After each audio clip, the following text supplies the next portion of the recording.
জীবনে যতদিন শুক্রবার পাবেন 4টা আমল করতে ভুল করবেন না। আজকে শুক্রবার না, আমি জানি না 4টা আমল করেছেন কিনা বা করছেন কিনা, আপনারা মিলিয়ে নেবেন। যদি 4টা আমল আজকে না করে থাকেন, আজকে থেকে জীবনে যতদিন শুক্রবার পাবেন 4টি আমল করতে ভুল করবেন না। পারবো তো ইনশাআল্লাহ? ইনশাআল্লাহ। 1, দুরূদ পড়া। আমার বিশ্বনবী দুরূদ সম্পর্কে কত অসাধারণ কথা বলেছেন। একজন সাহাবা এসে বললেন, ইলা রাসূলুল্লাহ সাল্লাল্লাহু আলাইহি ওয়াসাল্লাম, ও নবী, আমি যদি আপনার প্রতি দিনের 1/3 ধরে দুরূদ শরীফ পড়ি আমি কি নিয়ামত পাবো?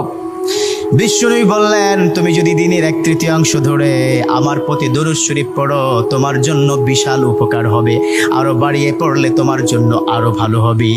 সাহাবা মহা খুশি হয়ে গেলেন, ইয়া রাসূলুল্লাহ, আমি দিনের অর্ধেক সময় জুড়ে যদি আপনার প্রতি দুরূদ শরীফ পড়ি তাহলে কি হবে?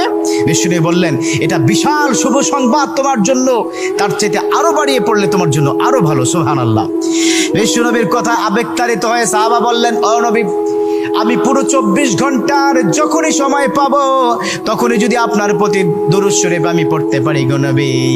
আমার নবী মুচকি এসে বললেন, তাই যদি হয়, ওয়া কানা মাই ফিল জান্নাহ, ও আমার সাহাবা, তুমি যদি 24 ঘন্টা ধরে যখন সুযোগ পাও তখনই দুরূদ শরীফ পড়ো, তুমি আমার সাথে আল্লাহর জান্নাতে যাবে। সুবহানাল্লাহ। এর মানে দুরূদের কি পাওয়ার! দুরূদ এত অসাধারণ। কেউ যদি মান করা দুরুদান, যে ব্যক্তি দুরূদ পড়বে আল্লাহ পাক তার মর্তবা, তার মর্যাদা 10 গুণ বৃদ্ধি করে দিবে। সুবহানাল্লাহ পড়েন। যে ব্যক্তি দুরূদ শরীফ পড়বে আল্লাহ পাক তার আমলনামা থেকে 10টি বদ আমল কেটে দিবে। সুবহানাল্লাহ পড়েন। যে ব্যক্তি দুরূদ শরীফ পড়বে আল্লাহ পাক তাকে 10টি নিয়ামত দান করবেন, যে নিয়ামত সে কখনো ভাবতে পারেনি। সুবহানাল্লাহ পড়েন। তার মানে দুরূদ শরীফ কি কত অসাধারণ না? মান লাজিমাল ইস্তিগফার। দ্বিতীয়টি হচ্ছে ইস্তেগফার পড়া। জুমার দিনে অবশ্যই ইস্তেগফার পড়বেন। ইস্তেগফার কত অসাধারণ কথা। মান লাজিমাল ইস্তেগফার, যে ইস্তেগফারটাকে লাজিম করে নেয়, অর্থাৎ কথায় কথায় সময় পেলে আস্তাগফিরুল্লাহ আস্তাগফিরুল্লাহ আস্তাগফিরুল্লাহাল্লাযী লা ইলাহা ইল্লা হুয়াল হাইয়ুল কাইয়্যুম ওয়া আতুবু ইলাইহি।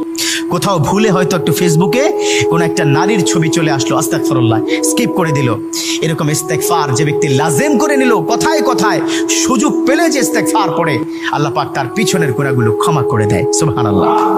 তৃতীয় নম্বর কাজ দেব, জুমার দিনে ভুল করবেন না, সেটা হলো ফজরের নামাজটা আদায় করতে ভুল করবেন না। এখন যদি আমি জিজ্ঞাসা করি, মাশাআল্লাহ, এখানে যতজন আছেন আজকে ফজরের নামাজ পড়ছেন কিনা, মনে হয় না